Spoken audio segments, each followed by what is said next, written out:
행복을 열어가는 방송 더원 TV. 네, 이번에는 수원 소식 준비했습니다. 최근 수원 지역에도 상수원 보호구역 해제 등 목소리가 커지고 있습니다. 가장 큰 이유는 재산권의 제약 때문이기도 한데요. 이 같은 주민들의 요구와 논란에 일축을 가하는 브리핑이 있었습니다. 김정순 기자입니다. 최근 용인시와 안성시처럼 수원시 광교 정수장과 이 지역 상수원 보호구역 해제 요구 목소리가 커지고 있습니다. 하지만 수원시 신동은 상수도 사업소장과 환경당국은 이를 일축했습니다. 기자회견 영상 보시죠. 여쭤보겠습니다. 우리가 지금 상수원 보호구역 해제 문제가 오늘 만의 일은 아니고요. 심재덕 시장 때 민선 1, 2기 때 꾸준하게 상수원 보호구역 해제해달라고 시가 요구를 했습니다. 그 당시에는 환경부에. 그 당시에 많은 언론이나 이쪽에서 오피니언들은 비상상수원의 중요성에 대해서 강조를 했지만 오히려 그때 당시에는 수원시가 끊임없이 환경부에 상수원 보호구역 해제 요청을 합니다. 민선 1, 2기 때에 비해서 비상상수를 해야 된다라고 주장하는지 그 부분에 대한 답변 하나 하고요. 실제로 비상상수로서 사용할 수 있는 건지 여부입니다. 그 물이.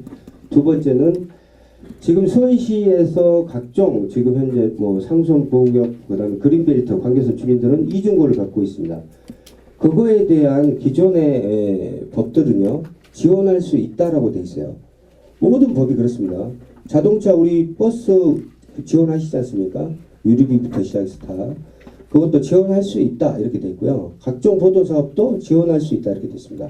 그런데 희한하게 수십 년 동안 그 재산권을 침해당했던 이 사람들에 대해서는 도대체 어느 정도 이제까지 지원을 해준 건지 이거를 좀 밝혀주십시오. 비상상수원으로 사용하고 있는 시설물에 대해서 또는 우리가 사용하기 위해서 광교 정수장을 유지를 하고 있다는 그런 관점에서 말씀을 드리겠습니다. 우리 제가 세부적으로 다 언급할 사항은 아니지만은 우리 민방위 기본법인가 이럴 때 보면은요, 최소 시민들이 일일 필요량을 확보하도록 되어 있습니다. 아주 최소. 그 사항 기준이 한 20몇 리터 정도로 알고 있는데 그 사항은 아마 그 계획의 수립 내용에 포함된 거로 알고 있고, 저희들이 비상상수원을 운영하는 그런 사항은 대규모로다가 광역상수도가 못 쓰게 됐을 때 그것이 인위적이 됐던 자연적이 됐던 그때를 대비해서 비상 취소를 확보를 해서 시민들에게 물을 공급해야 되지 않냐 이런 취지로다가 말씀이 좀 부족합니다만은 그런 말씀을 좀 드리고요.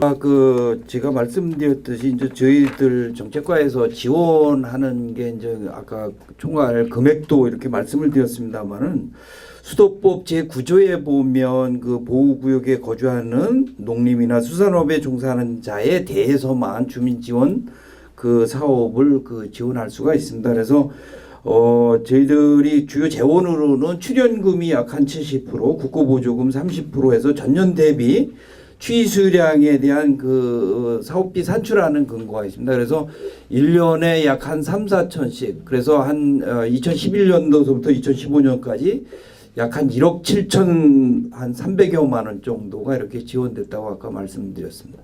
그런데 지금 현재로 지금 상수도권은 국저 환경부가 있겠지만은 그 주택을 짓기 위해서는 국토부의 허가를 또 받아야 되는 그런 입장에 놓여 있을 겁니다. 그렇다면 지금 환경부에서 온 우리 수원시 모든 오염 총량은 얼마이며 국토부에서 내려온 우리 규제반화 그 양은 얼마인지 그리고 그것을 어떻게 사용할 수 있을 것인지 그곳에 그렇게 활용할 수 있는 방안을 좀 이야기해 주시면 좋겠습니다. 이것이 어느 구역에 이렇게 일정 지역으로 그러니까 지금 질문하신 그 내용의 상수원 보호구역 내에 오염 총량이 얼마냐 이렇게 그 구역별로 산출되어 있지는 않고 수원시 전체로 산출되어 있습니다. 다만 상수도 보호구역 내에 환경정비구역으로 2014년 지정되기 전에 그 지역의 점 오염원에 대한 처리 시설을 하수종말 처리로 하는 차집관을 다 묻었습니다. 지금 남아 있는 것은 이제 그 농토라든지 전답이라든지 임야에서 내려오는 비점인데 이 비점까지 다 하천으로 유입을 차단할 수는 사실 현실적으로는 없습니다. 그래서 지금 뭐 이런 탭이라든지 이런 것들을 그 친환경 그 비료라든지 이런 거로 쓰고 또 그것이 완숙이 된 뒤에 또 이렇게 비료로 퇴비로 사용하게 이렇게 하고 있습니다. 다만 지금 질문하신 대로 그 보호구역 내에 뭐 오염 총량 뭐 지금 오염 총량은 국토부하고 환경부하고 따로 한다고 이렇게 얘기하는데 총량은 환경부에서만 가지고 있는 게 있잖아요. 우리 손에서 가지고 비료 많아야 돼서 250은 250. 지금 그 사항은 제가 좀 처음 듣는 것 같고요. 다만 이제 그린벨트 지비 관리는 이제 국토부에서 하고 이제 그 보호구역은 이 환경부에서 하는 그 이원화 이렇게 중앙부처에 관리하고 있는 거는 사실입니다. 문제는 상수원 보호구역 등 때문에 이 지역 사람들의 재산권 제약이 뒤따르기 때문입니다. 이 고통에 대해서 신 소장은 그린벨트까지 이중 규제로 불편을 겪고 있는 광교 상수원 보호구역 주민을 위해 지난해 4월 환경정비구역 기준을 완화해 무허가 건물 8곳을 합법화했다고 강조했습니다. 특히 상수원 보호구역을 해제할 경우 광교산 주변도 무분별한 개발이 뻔해 환경 파괴는 걷잡을 수 없을 것이라는 이야기입니다. 결론적으로 정수장 폐쇄나 구역 해제는 꿈도 꾸지 말라는 소리 같습니다. 상수원 보호구역 해제 요구 논란은 경기도 남부지역 용인과 안성시에 이어 수원시까지 뒤를 잇고 있습니다. 하지만 하루에 해당되는 평택 시민들의 경우 역시 절대 해제 불가 목소리가 높아 논란은 계속될 전망입니다. 여기는 수원 더원방송 김정순입니다.